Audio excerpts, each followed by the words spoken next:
Bismillahirrahmanirrahim. Assalamualaikum warahmatullahi wabarakatuh. Perkenalkan dengan saya Tina Rizky dari Koas Bagian Radiologi Fakultas Kedokteran Universitas Sultan Agung Semarang.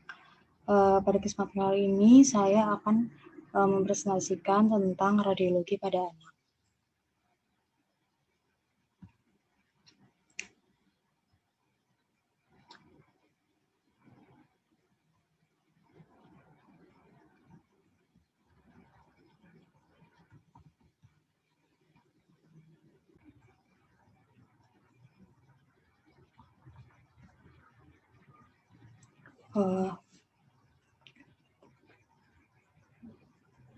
Baiklah, kita mulai radiologi pada anak.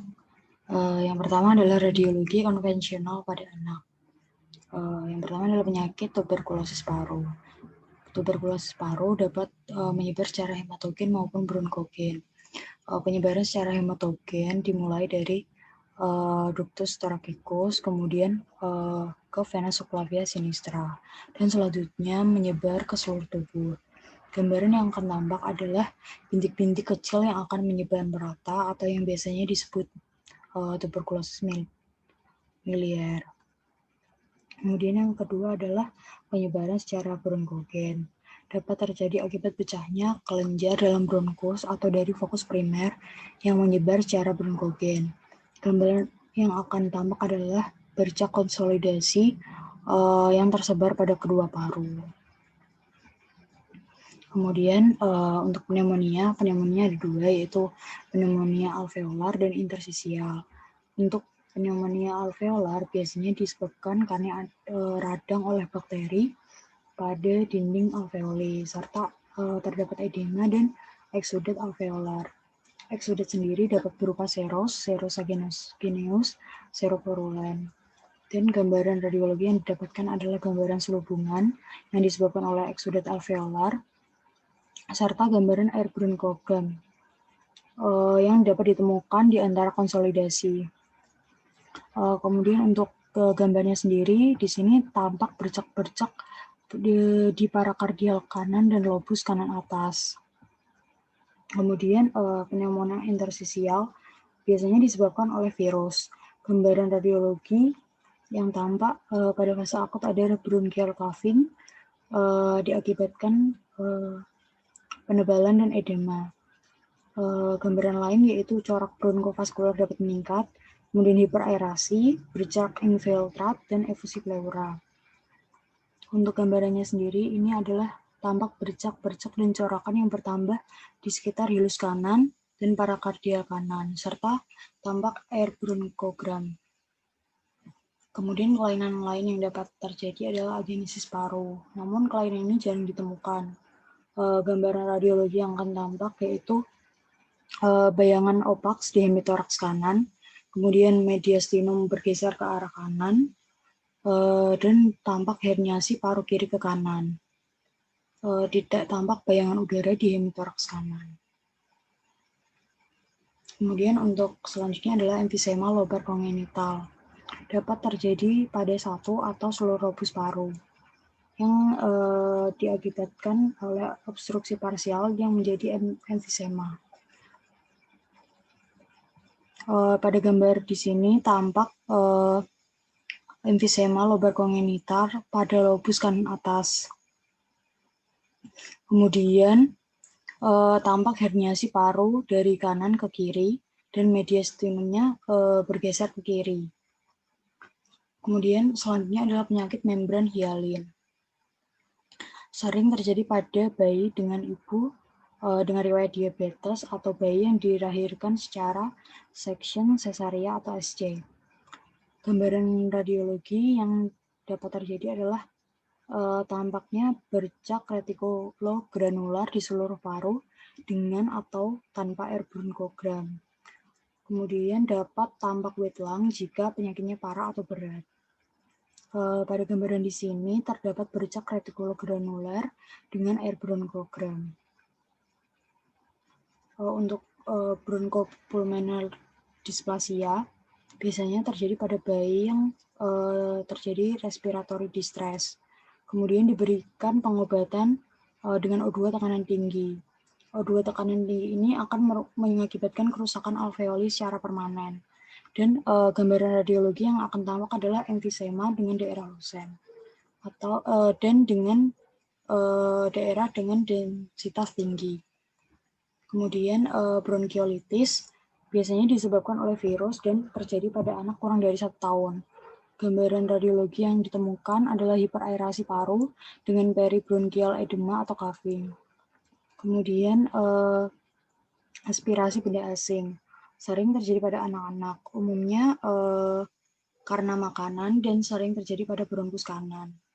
Gambaran radiologi biasanya adalah hiperlusensi paru, kemudian jika obstruksinya total akan terlihat gambaran konsolidasi karena atelektasis pada fotoronsen. Kemudian atresia esofagus, gejala klinisnya adalah salivasi, batuk-batuk, dan disfagia. Lebih dari 80% kasus atresia esofagus dengan fistal dekat karina. Karena adanya fistal sering terlihat gambaran aspirasi pneumonia. Pada gambaran ini tertampak sonde lambung yang hanya sampai di proksimal esofagus. Kemudian kembali membelok ke atas dan tampak bayangan udara pada usus.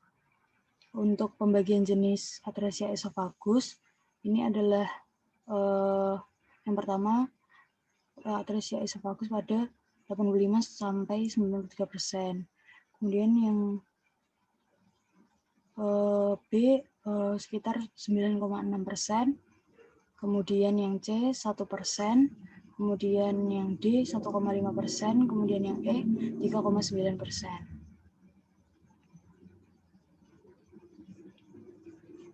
Kemudian stenosis pyloric hipertrofik. Pada umumnya dijumpai pada bayi berumur 3 minggu sampai 3 bulan dengan gejala muntah proyektil. Gambaran radiologi yang akan ditemukan adalah gambaran string sign di daerah pylorus. Di sini pada gambar tampak pylorus yang sempit dan dia memanjang. Kemudian ada obstruksi duodenum. Biasanya disebabkan oleh atresia atau stenosis atau malrotasi dari duodenum. Gambaran radiologi yang akan tampak adalah gambaran double bubble dengan tidak tampak udara mengisi kolon atau usus halus. Pada gambaran ini tampak double bubble sign dan tidak tampak udara mengisi usus halus dan kolon. Kemudian anus imperforata, pembagiannya itu ada 3, ada yang letak tinggi, intermediate, dan letak rendah. Yang letak tinggi atau supralevator dengan atresianya terletak di atas musculus puborectalis. Kemudian pada gambarannya terlihat udara paling distal di dalam usus. Diukur jaraknya dari kulit atau markernya. Kemudian Hirschsprung disease sering disebut sebagai aganglionosis coli atau megakolon. Penyakit ini disebabkan tidak adanya sel ganglion pada usus. Seringnya terjadi pada kolon rektum dan sigmoid sekitar 75%. Ini untuk gambarannya pada foto volos AP dan lateral tampak kolon yang melebar dengan batas udara dan air. Kemudian tidak tampak udara di dalam rektum. Pada enema barium tampak kaliber rektum kecil dengan daerah transisi berupa pelebaran di daerah rektosigmoid. Kemudian ileus paralitik. Pada ileus paralitik terdapat gambaran radiologis dilatasi usus, terutama pada usus besar, dan terlihat fluid level yang sejajar. Untuk ileus obstruktif, gambaran radiologinya yaitu pelebaran usus yang lebih dominan, dengan gambaran klasik seperti herringbone dan fluid level yang bertingkat-tingkat atau step ladder. Ini merupakan gambaran ileus obstruktif, terlihat pelebaran usus halus yang dominan, dan ada herringbone dan tidak tampak udara dalam kolon. Kemudian peritonitis meconium dengan perforasi. Tanda-tanda radiologisnya terdapat bercak perkapuran di dalam rongga usus atau peritoneum, atau sering juga di daerah skrotum. Kemudian terdapat udara bebas di bawah diafragma.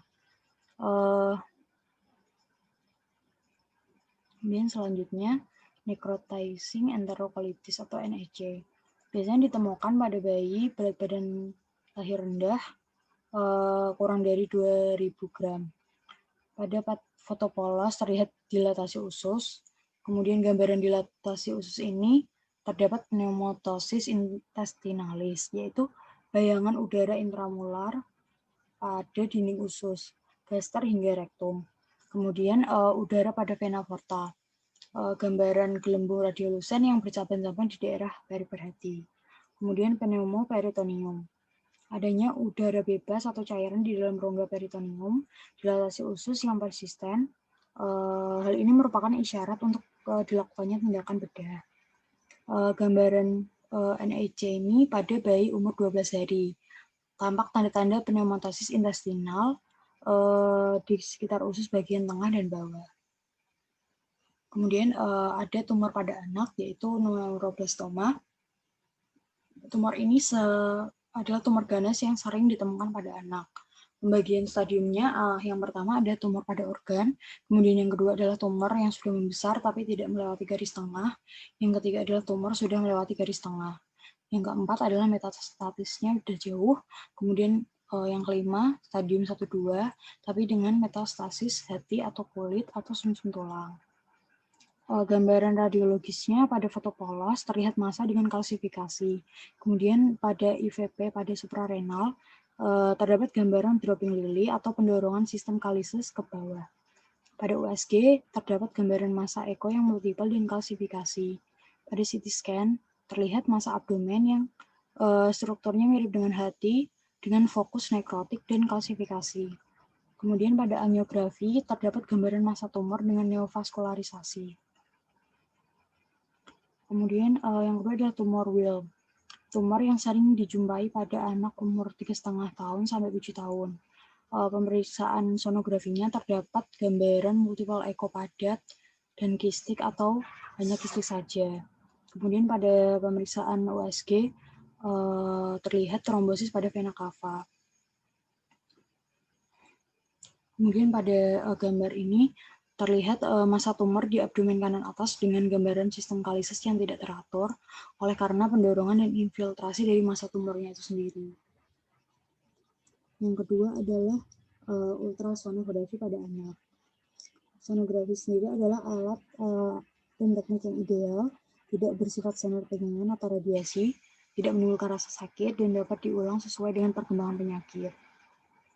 Yang pertama adalah ada sonografi kranium. Sonografi pada kranium menggunakan fontanel sebagai acoustic window dan teknik pemeriksaannya yaitu meliputi potongan aksial horizontal koronal, sagital, dan parasagital. Untuk indikasinya adalah penurunan kadar hemoglobin, kelainan neurologik, kelainan pernafasan yang tidak diketahui sebabnya, sutura yang melebar, fontanel yang menonjol, ukuran kepala yang lebih besar dari normal. Untuk gambarannya, pada gambar pertama, sonografi kepada kepala koronal memperlihatkan otak yang atrofi dalam cairan subdural masif. Kemudian gambaran yang kedua memperlihatkan pelebaran cerebellum.